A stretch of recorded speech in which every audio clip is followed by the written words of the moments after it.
Hello friends, welcome to MS academy. So अभी हम लोग जो मैग्नेटिक इफेक्ट ऑफ करंट का डिस्कशन जारी रखे हैं। In that we have reached up to the Ampere circuital law, and in the last video we discussed about the brief of the Biot Savart's law, Ampere circuital law. थोड़ा बहुत आपको कुछ idea clear तो हुआ ही होगा कि बायो-सॉर्ट्स लॉ क्या है, क्योंकि हमने एक एप्लीकेशन के बारे में भी चर्चा किया था। बायो-सॉर्ट्स एम्पियर सर्किटल लॉ की मदद से किसी स्ट्रेट करंट कैरिंग कंडक्टर की वजह से किसी पॉइंट पी पे कितना मैग्नेटिक फील्ड होगा, दैट वी हैड कैलकुलेटेड। तो हमने बताया था, सपोज करिए ये पॉइंट पी है जिस पे हमें निकालना है। तो अपन लोग करते क्या है, एक इमेजिनरी लूप मानते हैं। ये लूप किसी साइज का हो सकता है, किसी शेप का हो सकता है। ठीक है, हमने एक सर्कल मान लिया है, एज्यूम कर लिया है। ठीक है, जिसका जो पॉइंट है, पॉइंट पी, सपोज करिए आर डिस्टेंस पे लाई कर रहा है, और ये जो अमाउंट ऑफ करंट है इसमें फ्लो कर रही है वो I ampere current symmetrically distributed है। The point is very simple. The point P lies R distant from the current, from the conductor carrying current of I ampere. हमने बताया था कि यहाँ एक जो है छोटा सा जो है लाइन अगर ले लें, ये सर्कल कैसे बन रहा है एक्चुअली आप समझिए। ये सर्कल जो है हम लोग छोटे छोटे से लाइन सेगमेंट से मिलके ये बना हुआ है। ये छोटा सा, ये छोटा, ये छोटा, ये छोटा, यानी infinite number of line segments join each other and form a circle, isn't it. यदि एक की लेंथ हम लोग डीएल ले लें तो डीएल जैसे कितने सारे पॉइंट्स जो है जुड़ के they are forming the loop, this Amperian loop is being formed with the help of the association or addition of a number of points like dl, isn't it? Okay, and b, मैं बताया था b की भी direction आपकी इस दिशा में ही है और dl की भी डायरेक्शन यही है, यानी कि angle between dl and b यहाँ पे कितना है, 0 डिग्री, 0 डिग्री है। तो अभी एम्पियर ने ये बताया था कि line integral, close line integral of magnetic field b dot dl, line integral में बताया था इसको dl, इसीलिए line integral, close line integral of magnetic field होता है आपके mu naught times of the I. कितना मैग्नेटिक फील्ड क्रिएट करेगा कोई आई एम्पियर करंट यदि फ्लो कर रहा है तो वो म्यू नॉट टाइम्स हो जाएगा। उस करंट के म्यू नॉट टाइम्स जो है मैग्नेटिक फील्ड प्रोड्यूस करेगा, यदि इसको हम लोग लाइन इंटीग्रल ले ले तो, यानी line integral of magnetic field is equal to mu naught times of the I. तो उसी अनुसार हमने इसको क्या किया था, तो इसको हमने देखा था कि क्या, कि ये जो डीएल है, बी डॉट डीएल, इनके बीच का 0 डिग्री है, यानी बी डीएल यहाँ पे अभी कितना है, 0 डिग्री। मतलब अभी भी हम सपोज कर रहे हैं कि इस सर्कल में कांस्टेंट है ना। कांस्टेंट क्यों है, क्योंकि किसी भी सर्कल का जो भी पॉइंट है सर्कमफेरेंस का, वो इस पॉइंट से इक्वी डिस्टेंस पे है। तो हमने यहां से जो डेरिवेशन करके लाया था, तो अगर आपको याद हो तो b इज इक्वल टू हमने पाया था कि mu naught upon 4 pi 2i by a या 2i बाई आर था। आर मतलब distance from the distance of the point p from this. ठीक है, ये एप्लीकेशन पार्ट था। Now we are going to talk about the second application of Ampere circuital law, जिसमें आपको समझ में आएगा कि आखिर सेकंड एप्लीकेशन जो है वो क्या कहता है। कंपैरिजन भी देखा था ना आपने एम्पियर सर्किटल लॉ और बायो-सॉर्ट्स लॉ में। तो अभी जो डिस्कस करने वाले हैं हम, आप you can put the heading. ठीक है, मैं बताया भी था कि मैं डिस्कस करूंगा आपका कि किसी सिलेंडर में यदि करंट फ्लो हो रही है, सपोज करिए a uniform circular cylinder carry A current of I ampere, a uniform circular cylinder carries a current of I ampere, then what is the value of magnetic field at any point? तो point जो अपना P है वो कहां कहां हो सकता है। This point may lie outside the cylinder, also this point may lie inside the cylinder. ठीक है, अब बताइए, जैसे ही पॉइंट P लाई करेगा out of the cylinder, let this is the point P, ठीक है, and let it be, it is at a r distance from here. Now we will make a loop that is called empyreal loop. Empyreal loop में हम देखते हैं कि इस loop में कितनी करंट फ्लो कर रही है, और उसका कन्वेंशन भी देखे थे हम, कब पॉजिटिव और कब नेगेटिव लेंगे। तो यदि मैग्नेटिक फील्ड की डायरेक्शन ये है, ठीक है, और मैग्नेटिक फील्ड की डायरेक्शन ये है, तो जो ऊपर करंट जाएगी that will be treated as a positive. The thumb will shows the positive direction of the current, मैंने बताया था। तो अभी जो है जो ऊपर की तरफ करंट निकल रही है वो पॉजिटिव, एक्चुअली यहाँ एक ही करंट है हमने मान रखा है, तो ये पॉजिटिव है। अगर नीचे को करंट फ्लो करती तो वो नेगेटिव हो जाता है। ओके, लेट इट बी, ये बी रहा अपना, बी की डायरेक्शन है। तो मैग्नेटिक फील्ड, अभी ये सिलेंडर है जिसकी रेडियस होगी कोई, सपोज करें कैपिटल आर, इसमें हमने आई एम्पियर ऑफ करंट को अलाउ कर दिया फ्लो होने के लिए। Now point P is lying small R distance from the axis of the cylinder, ये सही तरह दूरी पे है। अब बताइए एम्पियर सर्किटल लॉ क्या कहता है? एम्पियर सर्किटल लॉ कहता है यदि आप line integral of magnetic field ले लें, यानी बी डॉट डीएल कर दें, वो mu naught times of the current हो जाता है, इजंट इट? ये तो आपको याद रहना ही चाहिए, ठीक है। Line integral of magnetic field mu naught times of the total current, total current अभी आई ही है, तो इस लूप में जो हमने एज्यूम किया है एम्पीरियल लूप जिसकी रेडियस कैपिटल आर है, उसमें आई एम्पियर करंट फ्लो कर रही है, वो भी पॉजिटिव डायरेक्शन में, इजंट इट? यस। नाउ जो अपना डीएल है और जो बी है, हमने बताया है आपको डीएल और बी के बीच में अभी जो एंगल बन रहा है वो 0 डिग्री का बन रहा है। तो जैसे ही हम यहाँ पे 0 रखेंगे, ये डॉट प्रोडक्ट है बी और डीएल का, उसको जैसे ही सॉल्व करेंगे यानी बी डीएल इंटू कॉस 0, और कॉस 0 की वैल्यू कितनी होती है 1, तो एक्चुअली ये 1 हो जाता है यहाँ पे actually B dot DL into cos theta, तो कॉस 0 रख लीजिए, कॉस 0 की वैल्यू 1 होती है, यानी B DL is equal to mu naught times of the I. Now b is constant, let it be out, so b line integral of dl is equal to कितना हो जाएगा अपना mu naught times of the total current. अब आप बताइए ये जो loop है, यदि छोटे छोटे dl को हम ऐड कर दें तो इंटीग्रेशन क्या होता है, इंटीग्रेशन फैला होता है, तो dl को छोटे छोटे dl को हम लोग अगर ऐड कर दें तो अभी जो एम्पीरियल लूप माना है हमने, सर्कुलर माना है, उस अनुसार dl close integral of dl कितना हो जाएगा, वो हो जाएगा 2 पाई आर हो जाएगा। यदि हमने इसको स्फेरिकल, इसको यदि हमने स्क्वायर मान रखा होता तो वो हो जाता 4dl हो जाता, समझ पा रहे हो? ठीक है, यानी अभी आप लिख सकते हो यहाँ पे this put here, I am going to put here, so b into 2 pi small R why the radius of the point p है, ठीक है, p 2 pi r is equal to mu naught times of the i। Now b is equal to mu naught I upon 2 pi R, यानी आप लिख सकते हो mu naught upon 2 pi I by R, ये हो जाएगा बी पे। यानी कि चाहे वो सिलेंडर हो या हो आपका कोई स्ट्रेट करंट कैरिंग कंडक्टर, यदि पॉइंट पी एक्स ये सिलेंडर से बाहर लाई कर रहा हो, उसके लिए सेम फॉर्मूला यूज होगा, डेरिवेशन भी सेम आ रहा है, यानी b is equal to mu naught upon 2 pi I by R. Now suppose करिए, यहां से एक कंक्लूजन आप लेकर रखिए, अपन लोग देखेंगे ये जो रेडियस है और ये जो b है यूनिवर्सली प्रोपोर्शनल है, यानी दूरी जितनी बढ़ती जाएगी मैग्नेटिक फील्ड की जो इंटेंसिटी है, यानी मैग्नेटिक फील्ड का जो मतलब मैग्नेटिक फील्ड है वो घटता जाएगा। Greater the distance from the centre laser will be the magnetic field. क्यों? क्योंकि आर के बढ़ने के साथ साथ बी घटेगा, यदि आर को हम लोग नजदीक आए, आर कम करते जाए, बी बढ़ता जाएगा। यानी कि किसी स्ट्रेट करंट कैरिंग कंडक्टर हो या सिलेंडर हो तो मैग्नेटिक फील्ड करंट के कंडक्टर के नजदीक में सबसे स्ट्रांग होगा, जैसे ही दूर जाएंगे मैग्नेटिक फील्ड कम होता जाता है, उसकी स्ट्रेंथ घटती जाती है। ये इस बात का पुख्ता प्रमाण है, यानी B is proportional to 1 by R. Now when the conductor, when the point P lies outside the conductor, what happens when the point P lies inside the conductor? ये केस पहला था, this was the first case when the point P lies outside the conductor, उसके लिए हमने derivation यहां से शुरू किया।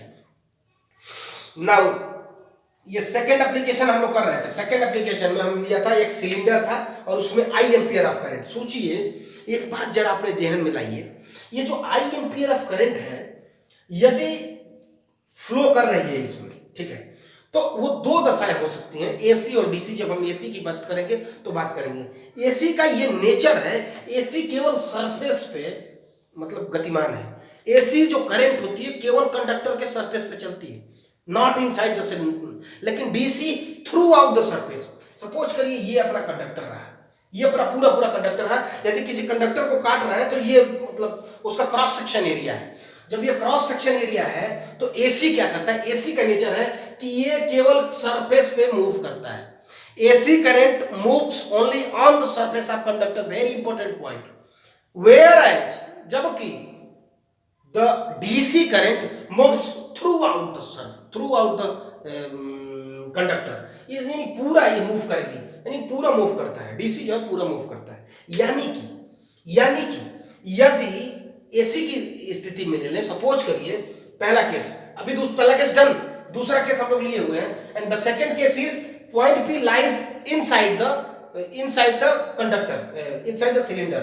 नोट कर लीजिए आप, suppose point P lies inside the cylinder या कंडक्टर, आप लिख लीजिए, that is very important. Let second case है, second case, let P lies inside the cylinder. Okay, now what happens actually, जैसे ही P पॉइंट जो है, P पॉइंट वो point है जहां हमें मैग्नेटिक फील्ड कैलकुलेट करना है, वो जैसे ही इनसाइड द सिलेंडर हो जाएगा, आप हमको बताइए यदि वो करंट केवल सरफेस पे फ्लो हो रही है और पॉइंट P हमने यहाँ एज्यूम किया है, सपोज करिए ये इतना दूरी पे है, 8 दूरी पे है, तो यहाँ एक्चुअली ये अगर हम यहाँ एक सर्कल एज्यूम कर लेंगे, एम्पीरियल लूप एज्यूम करेंगे, तो इस एम्पीरियल लूप में तो कोई करंट है ही नहीं, दैट मीन्स कोई मैग्नेटिक फील्ड नहीं होगा। Very important point. if current, if लिख लीजिए आप, if current flows on the surface only, if the current is flowing on the surface only, then the magnetic field at a point P is zero. Then the magnetic field, if current flows at surface only, then आपका क्या होगा, 90 degree का magnetic field here is equal to mu naught times of the I, mu naught times of I होता है, आई अपना zero हो गया, ये जीरो मतलब ये टोटल जीरो, ये B dot D L is equal to zero, मतलब बी जीरो, कोई मैग्नेटिक फील्ड नहीं होगा इनसाइड द कंडक्टर के पूरे अंदर कोई मैग्नेटिक फील्ड नहीं होगा यदि करंट केवल कंडक्टर के सरफेस पे फ्लो कर रही है। अब आप हमको ये बताइए, ये दूसरे केस का पहला केस रहा, दूसरे केस में दूसरा केस ये है कि यदि करंट आई यूनिफॉर्मली डिस्ट्रीब्यूटेड पूरे क्रॉस सेक्शन में फ्लो कर रही हो, तो आप बताइए यदि पॉइंट पी यहाँ है तो कुछ करंट इसमें फ्लो कर रही होगी और कुछ करंट इस पॉइंट पी से और ये कंडक्टर जो बाकी बचा हुआ है उसमें फ्लो, यानी कि लेकिन जो हमारा लूप है उसमें तो इतना ही करंट आ रहा है, करंट तो इतनी फ्लो कर रही है, that amount of current is flowing, but the assumed imperial loop covers only this amount of current। तो अभी तो हमको केवल एम्पीरियल लूप के करंट को पता करना है कि कितना amount of current is flowing through our loop, that is Amperian loop, तो उसका कैलकुलेशन करते हैं। ये सेकंड पार्ट का ही ए केस रहा। नाउ सेकंड पार्ट का ही बी केस, वो बी केस क्या है उसको थोड़ा समझिए आप। I am talking about the cylinder only. तो ये अपना जैसे सिलेंडर रहा, ठीक है, होप आप सबको समझ में आ रहा होगा, ये अपना सिलेंडर रहा, तो ये सिलेंडर का सरफेस रहा, सर्कुलर सिलेंडर हमने एज्यूम किया है, तो यहाँ पे ये सरफेस रहा, सिलेंडर ये कर्व सरफेस एरिया रहा, ये कर्व सरफेस एरिया, सपोज करिए मेरा हाथ सिलेंडर है तो ये कर्व सरफेस एरिया है सिलेंडर का, समझ पा रहे हो। तो इसके अंदर कोई पॉइंट यदि हो, यहाँ पॉइंट पी है, सपोज करिए ये वाला पॉइंट पी, तो कुछ करंट इसमें फ्लो हो जा रहा होगा ना, हमने जो एज्यूम किया है अपना लूप उसमें तो कुछ ही अमाउंट ऑफ करंट फ्लो हो रही है, जबकि टोटल इस कंडक्टर में कितनी करंट फ्लो हो रही है, I amount of current flow हो रही है। कब? जब हमारा total curve surface area 2 pi capital are रहा है तब, ठीक है। अब सपोज करिए आई डैश की करंट फ्लो हो रही है, कब? जब हमारा रेडियस आई डैश, हमने आई डैश माना एम्पीरियल लूप में, यानी 2 पाई स्मॉल आर डैश, तो आई डैश की वैल्यू कितनी हो जाएगी, आई डैश की वैल्यू हो जाएगी I upon 2 pi capital R into 2 pi small R, 2 pi small R, 2 pi से 2 पाई आप कैंसिल कर लीजिए, so I dash is equal to हो जाएगा आपका, I dash is equal to capital I into small R upon capital R. Wonderful relation, आप इसको हमेशा के लिए नोट डाउन कर सकते हैं। यानी कि इस लूप में कितनी करंट फ्लो करेगी, इस लूप के capital small R upon capital R times जो है करंट जो है हमारे एम्पीरियल लूप में फ्लो करेगी। नाउ हमें करंट मिल गया, हमें तो करंट ही चाहिए, उसका म्यू नॉट टाइम्स निकाल दें तो हमें line integral of magnetic field मिल जाएगा। That's what we are here to do. Let's apply the Ampere circuital law. Ampere circuital law says line integral of magnetic field is just equal to mu naught times of the current, यानी total current या net current, जो भी आप लिखते हो लिखो, ठीक है। तो नेट करंट जो इसमें फ्लो हो रही है इस एज्यूम्ड वाले में, जो स्मॉल आर डिस्टेंस पे है, वो हमने मान लिया है I small are upon capital R amount of current जो है, ठीक है, ठीक है। एक्चुअली एक पॉइंट हमने रॉन्ग कर दिया है। I amount of current 2 pi are square होता है ना, पाई आर स्क्वायर एक्चुअली होता है, पाई आर स्क्वायर होता है। I am very very sorry. I amount of current pi are square में फ्लो कर रहा है, आई डैश जो है pi r r dash square में फ्लो कर रहा है या स्मॉल आर स्क्वायर में फ्लो कर रहा है, ठीक है। यानी कुल मिला के यहाँ दोनों स्क्वायर हो जाएंगे, that's all.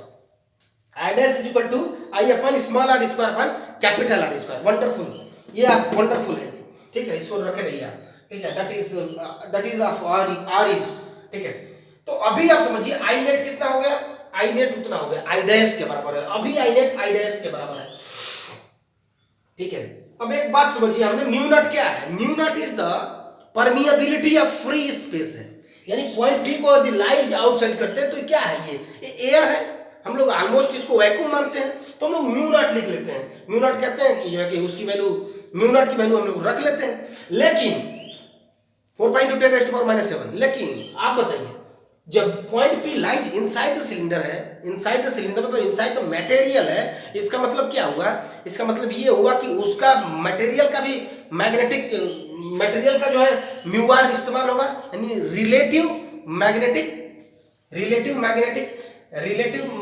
Permeability, isn't it. तो उसके लिए हम लोग उसको ले लेते हैं mu naught into mu r into I net. समझ पा रहे हो ये चेंज क्यों हुआ, क्योंकि अब हमारे पास फ्री स्पेस नहीं रहा, अब हम कंडक्टर में मूव कर रहे हैं, तो कंडक्टर की अपनी प्रॉपर्टी है, उसका भी तो इन्फ्लुएंस होगा, यस। तो आई नेट की वैल्यू आप लिख लीजिए, तो mu naught mu r into I net is equal to I small r square upon capital R square is equal to B dot D l. अब हमें बताइए बी डॉट डी एल की value कितनी आ जाएगी, इंटीग्रेट करेंगे जैसे ही आप, तो डी एल को इंटीग्रेट करते ही आपको मिल जाएगा पाई 2 पाई आर। चलिए, यानी बी यहां से जो मिलेगा आपको mu naught mu r small r square into I upon capital R square into 2 pi और स्मॉल आर। अब आप एक काम कर सकते हो, क्या यहाँ एक आर है और यहाँ 2 आर है, एक आर से आप एक आर को कैंसिल कर सकते हो। As you are going to this might you have done, so let me erase it, okay. So concluding this point I am getting b is equal to आपको मिलता है mu naught mu r I small are upon 2 pi and capital R square. Wonderful, ठीक है। ये कब रहा, this is the result when the point P lies inside the cylinder. अब आप हमें एक बात बताइए, पिछला जो रिजल्ट था उसमें जो B था वो R के इनवर्सली प्रोपोर्शनल था, याद है? पिछला जो रिलेशन हमने ज्ञात किया था, when the point P lies outside the cylinder, the relation between magnetic field and the distance R was inversely related, inversely relation था। अभी डायरेक्टली रिलेटेड है, यानी कि R जितना ही बढ़ता जाएगा मैग्नेटिक फील्ड उतना ही बढ़ता जाएगा। अभी तो यहाँ पे यानी B is proportional to small r, यानी स्मॉल r प्रोपोर्शनल यदि B के है, कब तक बढ़ेगा, जब तक कि सरफेस पे ना आ जाए। यानी अभी R जो है लेस देन R है ना, अभी कैपिटल R बड़ा है, स्मॉल r छोटा है, because point is lying inside the. लेकिन जैसे ही, यानी कि एक चीज आपको कंक्लूड करना है, एक्सिस से जैसे ही, एक्सिस से सिलेंडर के एक्सिस से, ये एक्सिस रहा, एक्सिस से जैसे ही हम सरफेस के तरफ बढ़ेंगे मैग्नेटिक फील्ड का मान बढ़ता जाएगा, ये रिलेशन बता रहा है। यानी once we are moving toward the surface the magnetic field also increases and it is maximum at the surface, at the curve surface पे ये मैक्सिमम होता है, और उसके बाद यूनिवर्सली रिलेशन होता है, यानी कि घटता जाता है। That is what. तो एक यदि कर्व ड्रॉ करूं तो आपको कोई आपत्ति नहीं होगी, ठीक है। Let me draw a curve and that will clarify more than what I am telling here. Suppose करिए ये रहा, ये B, this is B and this is the radius.